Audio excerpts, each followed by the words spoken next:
Every game begins the same way. Hey, O's Nation!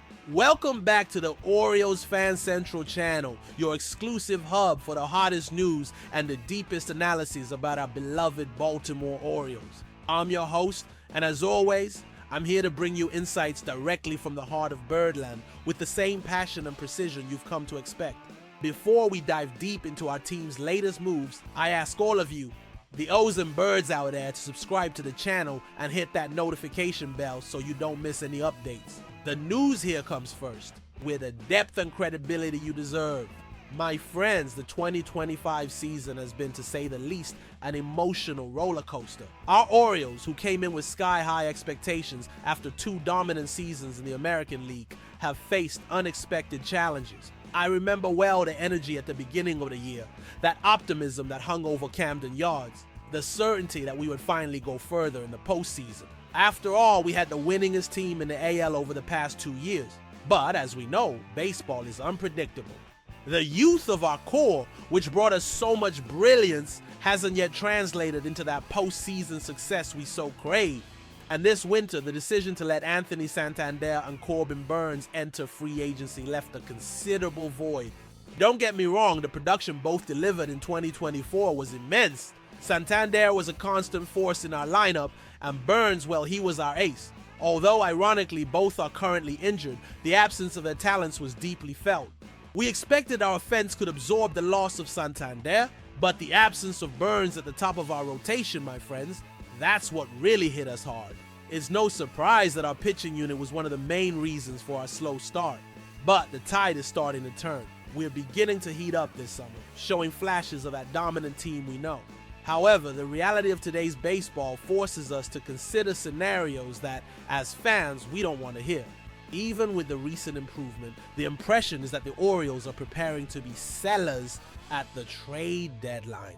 And if that happens, one name that's strongly emerging behind the scenes, and that shocked many, is our star Ryan O'Hearn. It's not new that we've heard rumors, but the recent news from Tim Kelly of Bleacher Report, who pointed to O'Hearn as a realistic trade target for the San Francisco Giants, raised a red flag for all of us, the O's. O'Hearn, at 31, is having the best season of his career. He was, to all our delight, selected for his first All-Star game. In 79 games, his stats are impressive. A .284 batting average, .382 OBP, 458 slugging, with 11 home runs and 32 RBIs. He's on pace for a stellar campaign and would undoubtedly be a valuable addition for any contender looking for offensive reinforcements. But here's the crucial point, and the part that worries me most: the return. Kelly raised a valid question. As well as O'Hearn has performed this year, the O's can't expect a significant return for him given his profile. This means, my friends, that despite his stellar performance, O'Hearn's trade value might not be what many expect. He's a rental player, which limits the type of prospect we could receive in return. The Giants farm system, for example, isn't exactly a hotbed of elite talent, and general manager Mike Elias, one of the best talent evaluators in the sport, would have to pull a diamond in the rough from San Francisco's system. As Kelly pointed out, if we truly decide to sell, we'll have a range of talented veterans to trade. But without a doubt, O'Hearn stands out as the most attractive option. The Giants situation, on the other hand, is that of a team that has become very aggressive recently and will likely try to make additional improvements before the deadline. The National League is brutally competitive this year, and the margin for error for San Francisco is minimal.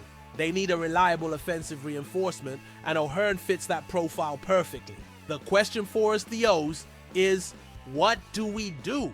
Selling O'Hearn now, at the peak of his value, might seem like the smart move for a team that needs to restock its farm or seek pieces for the future. But the truth is that losing a player with his current production and the energy he brings to the team would be a hard blow.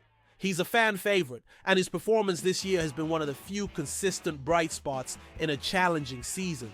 Mike Elias' strategy has always been focused on the future, on building a young, talented roster that could compete for many years. And that strategy brought us here, with a roster full of promises. but the timing of trades is crucial. If management feels that the current competitive window, despite recent flashes, isn't sustainable for a serious postseason run this year, then maximizing the value of players like O'Hearn becomes a priority. It's a cold decision based on projections and talent evaluations, but it directly impacts the passion of us, the O's. Think with me. If we get a prospect who in a few years becomes a fundamental piece in a future championship roster, trading O'Hearn, however painful, might be justified. But what's the risk? The risk is that the prospect doesn't develop as expected, and we lose a player who's delivering results now. It's a complex dilemma with no easy answers. Elias's management has an impressive track record, and his ability to identify raw talent is undeniable. But even the best talent evaluator can't guarantee a diamond in the rough in every trade. Uncertainty hangs in the air. My personal analysis, based on recent trends and conversations I've had behind the scenes, is that if the Orioles truly solidify as sellers, O'Hearn's departure is almost a certainty. He's a valuable asset with a manageable contract, and his 2025 performance has put him on the radar of many National League teams desperate for offensive power. The Giants fit that profile perfectly. They need a consistent hitter, and O'Hearn delivers that. The question of the return is what makes me apprehensive, but I trust Mike Elias will do everything possible to extract maximum value. What does this mean for the rest of the season? If O'Hearn leaves, our lineup will feel the impact. It will be another challenge for our young team to overcome. But, on the other hand, the arrival of a new prospect, even if not of a very high level, can energize the farm and provide another piece for the future. It's a trade-off that rebuilding or retooling teams need to make. Now, the O's and Birds, I want to hear your opinion. How do you see this potential Ryan O'Hearn trade? Do you think it's the right move for our team's future, even if painful? Or would you prefer him to stay and help us fight for a playoff spot, even if the chances are slim? Leave your comments below. I read every single one of them and greatly value your perspective. And to not miss any news, any in-depth analysis, and to always be on top of everything happening with the Baltimore Orioles, subscribe to the channel right now and turn on notifications. This is Orioles Fan Central, and together we are the voice of Birdland. Until next time, and let's go O's.